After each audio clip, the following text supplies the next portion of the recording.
When people think of slavery in America, they imagine fields of tobacco and cotton, with men and women and children toiling under a blazing southern sun. That is not the story of New York. Unlike the plantation system of the South, where you have hundreds of enslaved toiling on tobacco and cotton, here in New York, you have manors, pattens, and farms, growing field crops like wheat, other grains, and peas. The enslaved work in smaller numbers. An example of one of those locations is historic Mabee Farm, where you can learn about the lives of those enslaved here and the future that they may or may not have had. At the Schenectady County Historical Society, our job is to preserve and share the many stories of Schenectady County's past. We do that through archives and research, exhibitions, public programs, educational activities, and of course preservation of our historic sites. That includes the Mabee Farm Historic Site, which is a colonial era farmhouse on the banks of the Mohawk River. It's an important site because it's home to the brick house, which in turn was home to generations of enslaved people who lived and worked here at the Mabee Farm.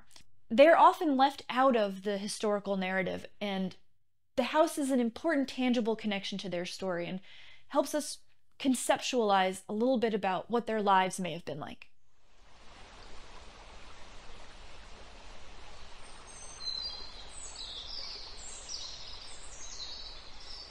So this is what we call the stone house at the Mabee Farm. This would be the original and oldest portion of the farm, built as early as 1705. It would serve as the main dwelling for the family. And, well, there's good evidence that enslaved people would live in this space as well. Like Sam, the first enslaved person that we know of, who was brought to the farm in 1707. He probably lived and slept and ate in this space too. However, as the Mabee Farm grew and prospered, eventually the Mabees had enough resources to build this structure here, which we call the brick house. That was in 1767. At this time, we do believe that enslaved people were relocated from the stone house to this brick house. But they wouldn't have the whole house to themselves. They would mostly be sent to the basement or perhaps the attic of this auxiliary structure. So this is the storm door that we use to access the brick house basement today. And while it certainly is old and showing its age, this is likely not what was here in 1767 when this brick house was being occupied. There were other ways for enslaved people to get down into their living quarters in the basement. That would happen in here. The brick house would serve as extra living space for various members of the Mabee household. Widows, in-laws, grandparents would often live in relative comfort here on the ground floor. However, they wouldn't be living here by themselves. Enslaved people would inhabit the basement, which was only accessible from a very steep staircase here. This basement level makes for a pretty sharp contrast with the comforts found on the ground floor. Here, the walls are bare stone. The floor is bare dirt. There are two small windows that let in some light during the daytime. Beyond that, there's a hearth in the center of this space. The hearth would be where a fire could be kept. This fire could keep the enslaved people warm and alive. They might also be forced to do chores, tasks for the Mabees on this hearth as well. Whatever comforts, creature comforts existed down here would be rudimentary in nature. The furnishings, the beds, the chairs, anything that would be here would likely be handed down from the free people living in the stone house.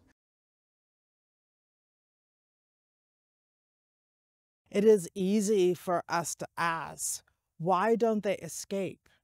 Where would the freedom seekers go? For most of the period of slavery in New York, slavery is legal from Canada to the tip of South America. For enslaved here in the Western region, they would have to head towards Canada, traverse through areas of mountains, forest, fields, most lands under the control of Native Americans. We do have records of a few pockets of people living on those lands. Some had been enslaved in New York. Others had made their way up to New York from as far away as Maryland. But it was hard and dangerous. There was always the chance of being caught and returned, or worse, being caught and sold to a trader who would then take them to the Caribbean and West Indies.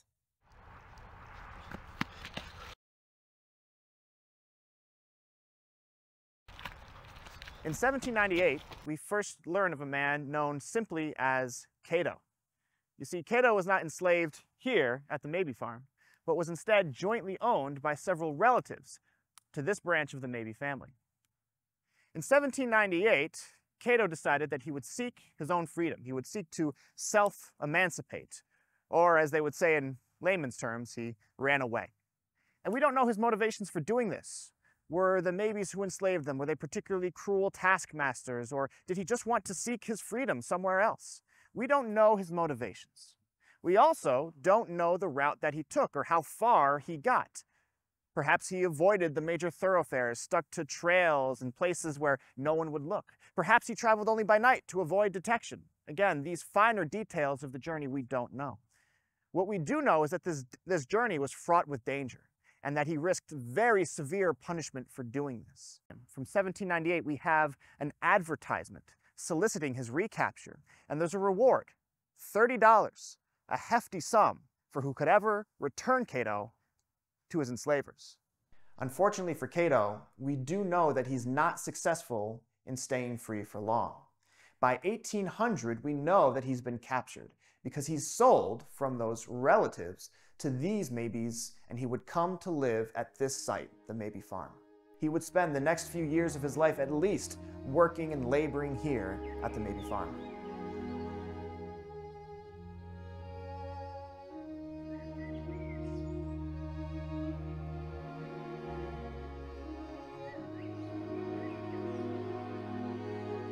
For a freedom seeker who failed and was returned to their owner, what could their punishments have been? The law said that an enslaver could not kill those that they owned. But what did that really mean? They could be beaten with their fist. They could be whipped. At one point in colonial New York, each town was supposed to have a town whipper and a whipping post. But an enslaver did not have to wait. It was their property and their rights. They could be sold away to worse enslavement if they had tried to escape more than once. They could be beaten and left and die days later. It is a challenge no matter what the freedom seeker did. They had no control of their lives. The relationship between the enslaved and their enslavers depended upon the two people that were involved. There is always an awareness on the part of those that are enslaved that they are in a powerless position. They can be beaten, they can be sold, they can be broken at the whip, or they can be burned at the stake. The punishments are real, but also it is about their own mental health. It varies, it changes, and we will never be completely sure. But what we do know is one has all the power and one has personal agency, and that also includes the choice to see their own humanity.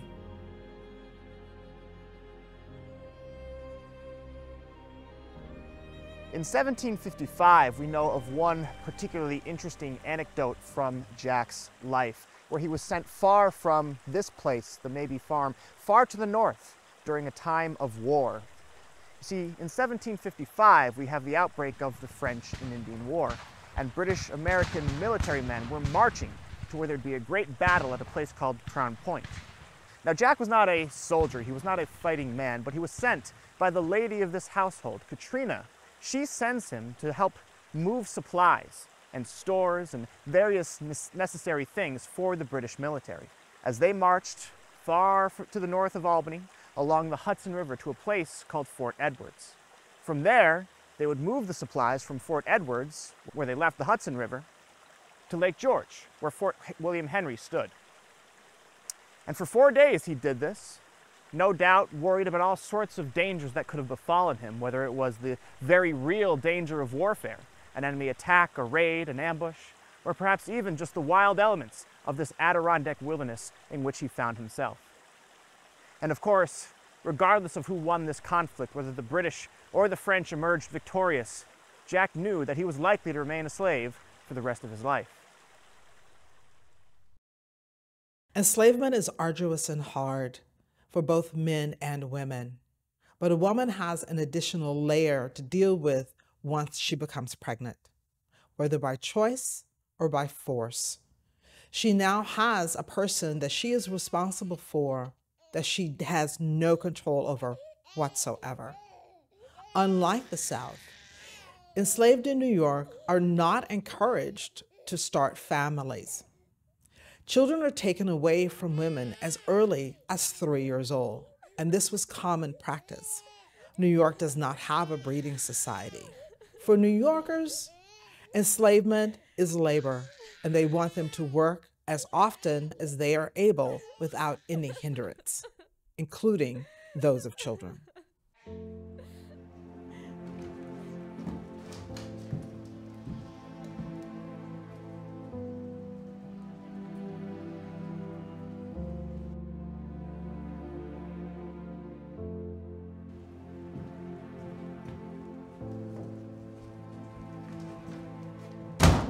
The story of Bate is a sad one, and while we don't have all the details we do have don't paint a particularly happy picture. Bate was a young mother who was brought up from New York City to the Schenectady area. She was, of course, an enslaved woman, and when she was sold from New York City here to the Mabee farm, she was separated from all of her family, any connections and friends that she may have had back in New York City. She worked up here at the Toll family farm for about 10 years before she was sold to the Mabee family. We have that deed of sale. When the Mabees purchased Bate, she wasn't alone. She had with her a 1-year-old child. She would have come here to the Mabee farm with that small child in tow, adjusting to a completely new life, separated again from any friends or family she had had.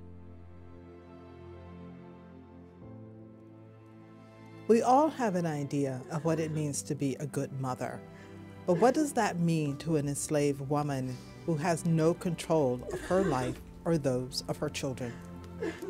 When your natural instincts to care for them, to be with them, is in direct opposition to your reality. When you have those hard choices to make, and unfortunately, your child is the one who will suffer. For enslaved men, the position to protect, like any male, comes natural. It must have been very difficult for them as they watched women and children being mistreated in their presence.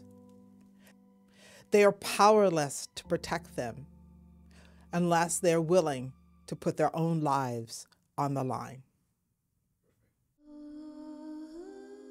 From the moment of their capture, often until the moment of their death, enslaved women have no control over the sexual violence that will be part of their lives.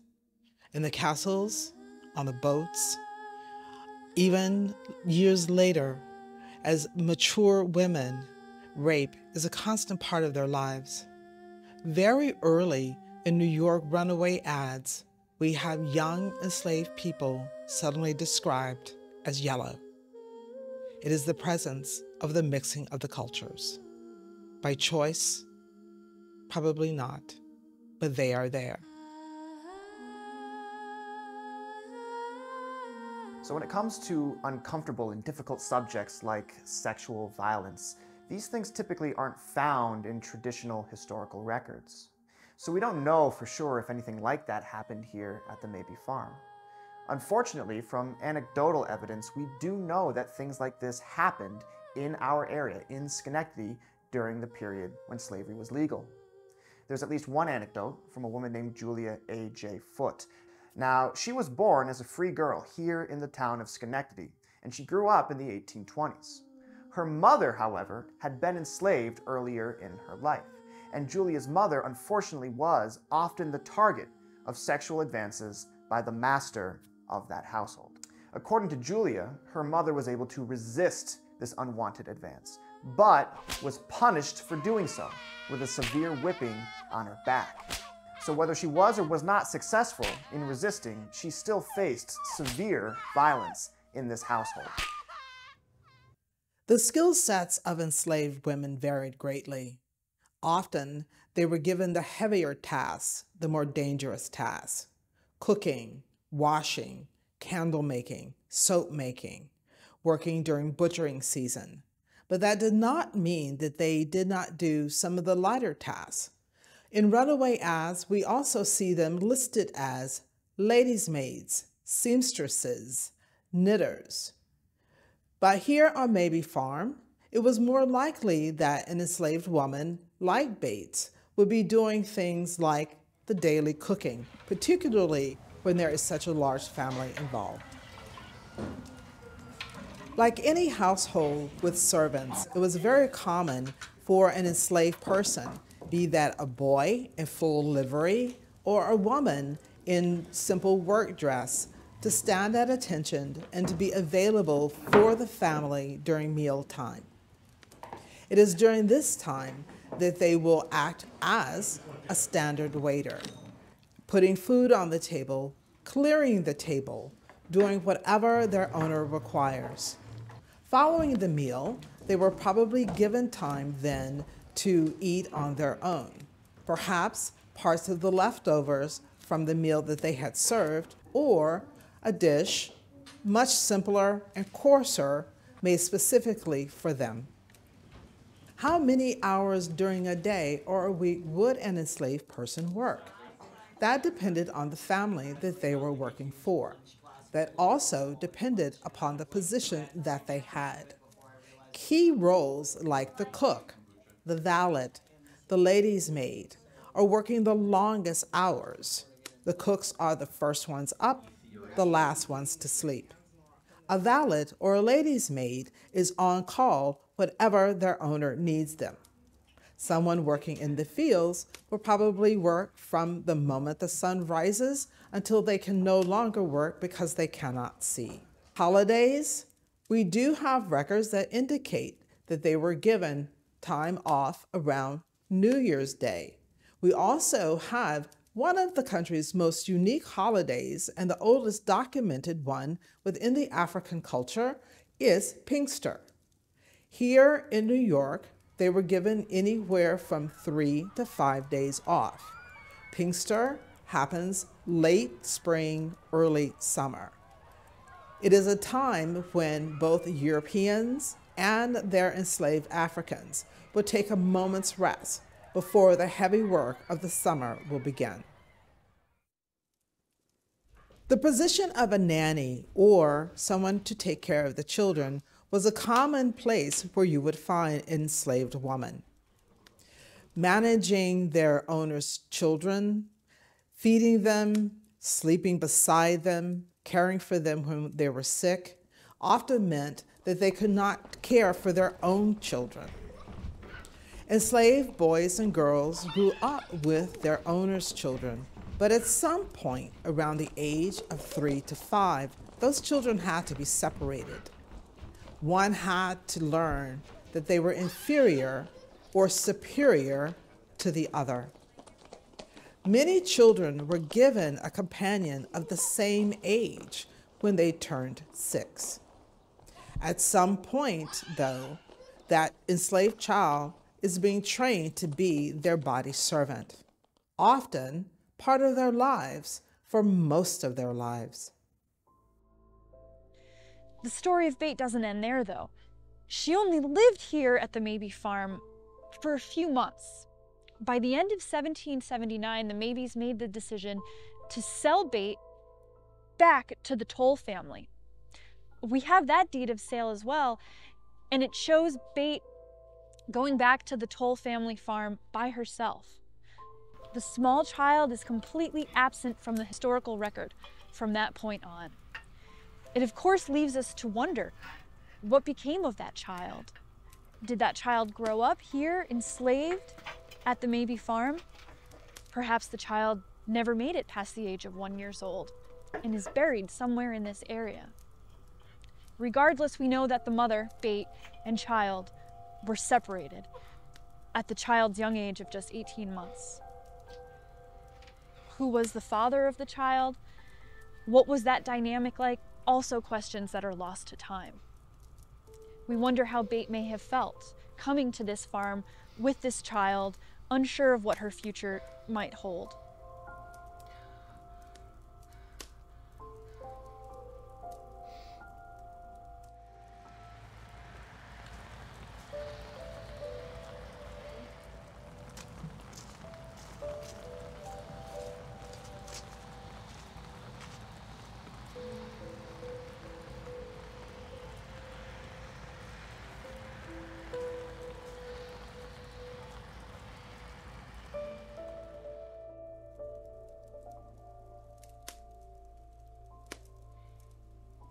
One of the cruelest parts of enslavement, found all over the state of New York, is the social isolation that the enslaved felt when they were held by themselves. One person on a farm, all alone. No one to speak their language, no one to share their journey or life with in any way. This was common in New York, where the enslaved are plentiful, but they are held in very, very small numbers. It is not uncommon for someone to suffer for years by themselves, the only Black in an environment of whites. Someone with no power, no say, no control of their lives, having to bear that alone truly is unthinkable.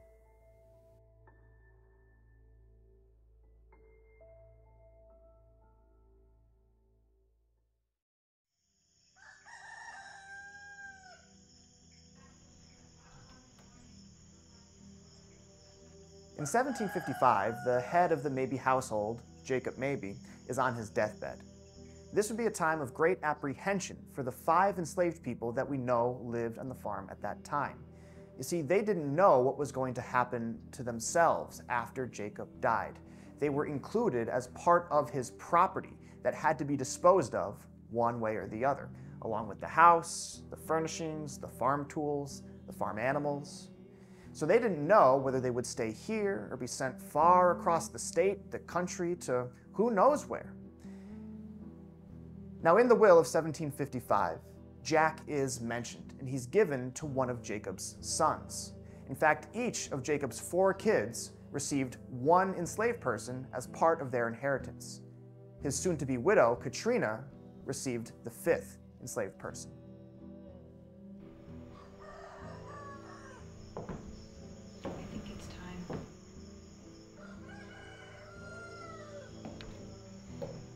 For 200 years, including the period of gradual abolition, it was common practice in New York to bequeath or to leave people as if they were property in wills.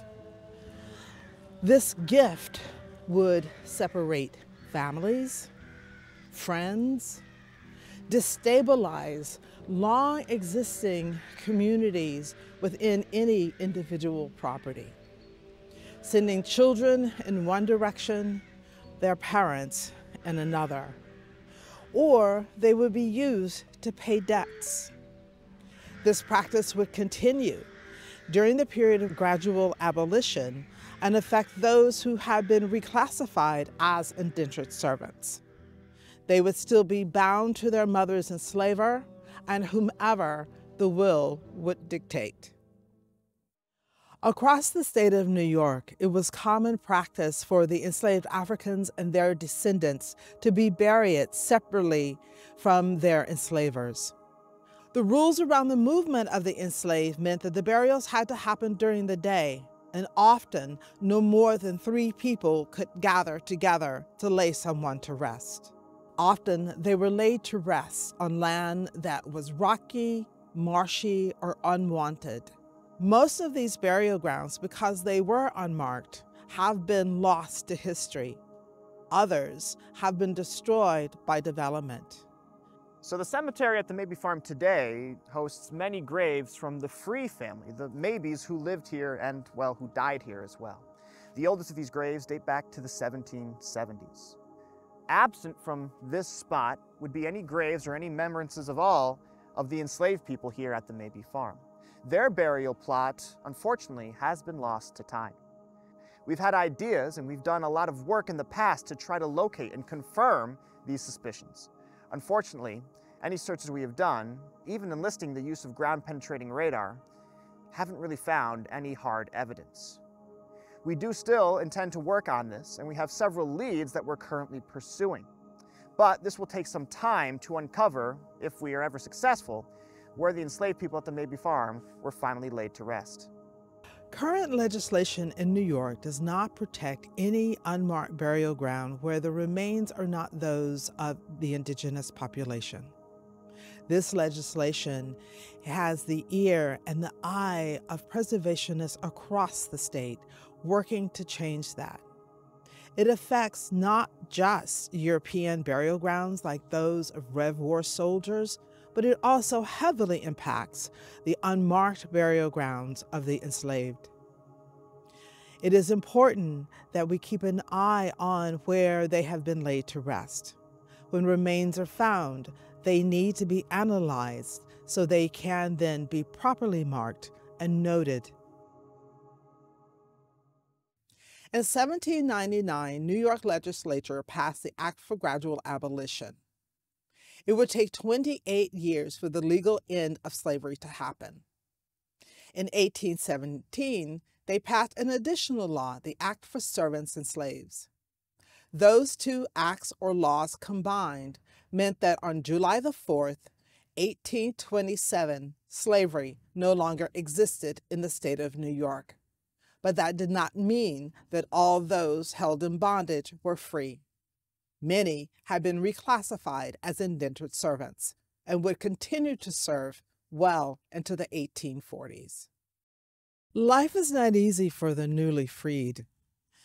Many are let go with only the clothes on their back and perhaps some money in their pockets. Many single enslaved women choose to stay with their former owners, working as paid servants. It is worse for men who can find no work and ultimately have to return to some place they would rather not be.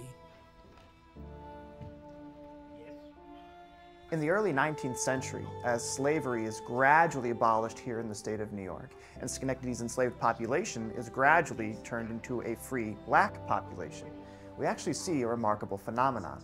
The newly freed black population of Schenectady seem to take the quickest opportunity they can to leave this area altogether. In the 1820s, 30s, and 40s, there is a significant drop in the population of free black Schenectadians.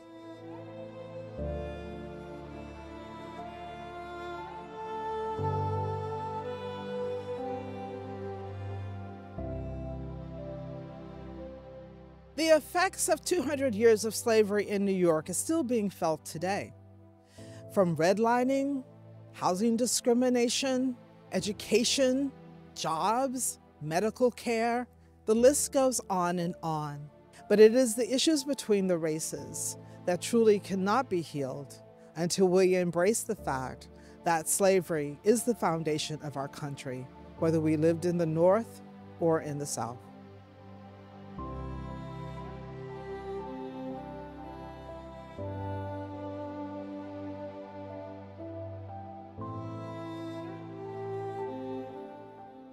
Two centuries have taken their toll on the historic fabric here at Mabee Farm. Like many historic sites in our area, Mabee Farm and its community needs your support.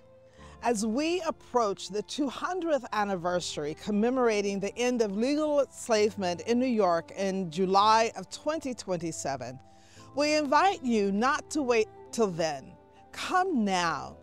Learn the stories of Cato and Bates and others, including the Mabee family, here at Mabee Farm. Visit support financially, anything that you can do to help us to preserve New York's unique story. Thank you.